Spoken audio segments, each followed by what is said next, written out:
Hello everyone, and welcome to the topic, nouns, pronouns, and antecedents. First, let's have a look at nouns.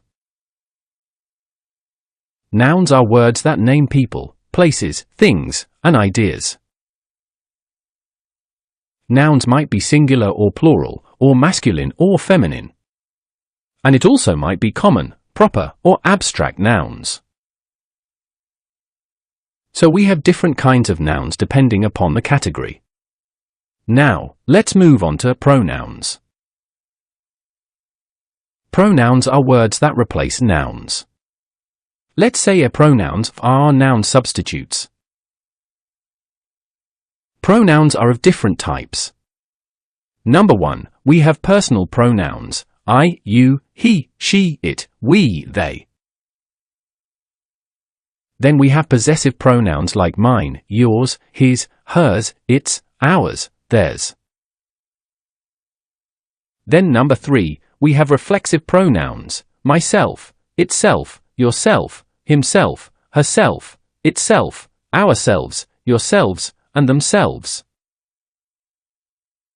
Then we have relative pronouns. For example, who, whom, what, whose, which, that. Then we have demonstrative pronouns. For example, these, that, these, those. Then we have indefinite pronouns. For example, someone, anybody, none, each, few, many. Finally, we have interrogative pronouns. For example, what, which, who, whom, whose, whatever, whichever, whoever, whomever. Now that we know about noun and pronounced, let's move on to antecedents. Antecedents, they are a word or phrase or clause to which a pronoun refers to in a sentence. Generally, it is a noun phrase. Let's have a look at the examples here. Number 1, look at the sentence, John lost his keys. Here, John is the noun phrase or the noun. And the pronoun his refers to the noun John. So, John is the antecedent to the pronoun his. Now, look at sentence number 2, the students finished their homework. Where is the pronoun? The pronoun is their. And this pronoun refers to which phrase? The students. So the students is the antecedent and there is the pronoun. Now, let's see antecedents in different situations. First, in simple sentence with a noun antecedent. Here, we have seen the example earlier, John lost his keys. His is the pronoun, and the antecedent is John. And now, let's look at a sentence with a pronoun antecedent. Look at the sentence, here. They finished their homework.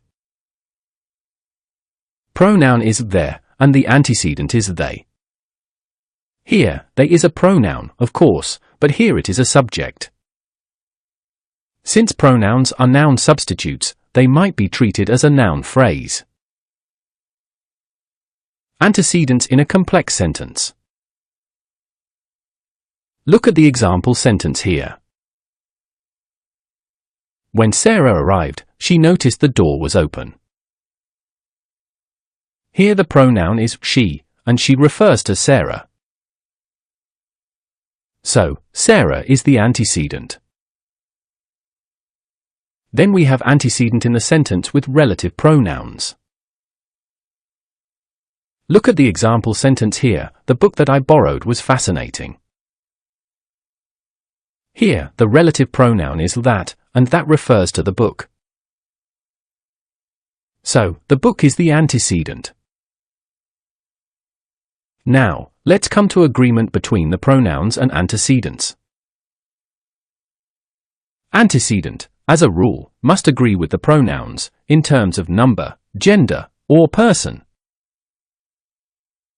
See here, in terms of number, in the singular case, you see here, the antecedent is the cat, the pronoun is lit.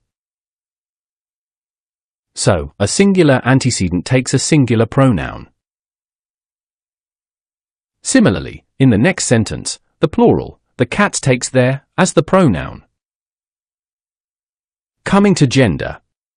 In masculine gender, in the sentence my brother lost his watch, the antecedent is my brother, so the pronoun is his.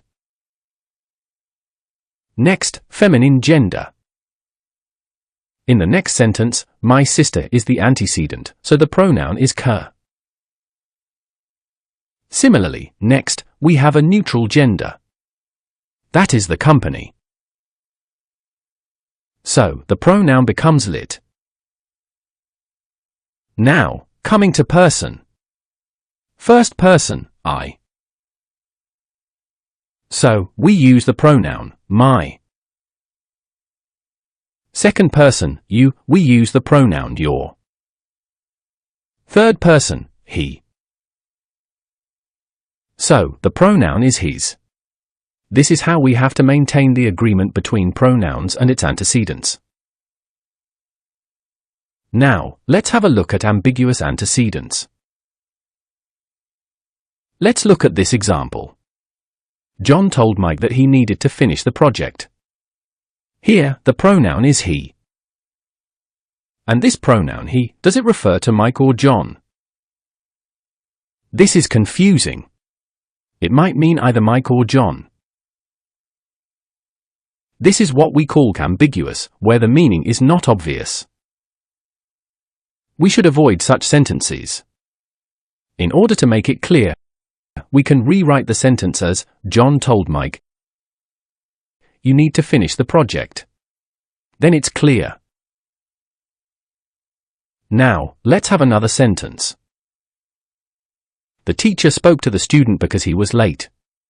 Here, the pronoun is he. Who is a he?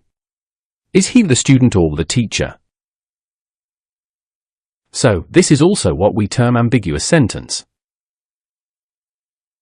In order to clarify it, we can rewrite the sentence in the following way in a clear manner. The teacher spoke to the student because the student was late. Now, it's clear. It's clear that the teacher is not late, but it's a student who is late. But if the teacher is late, we can say like this, the teacher, who was late, spoke to the student. So this is how we avoid ambiguous sentences. That much for the topic, nouns, pronouns, and antecedents. Thank you, and have a good day.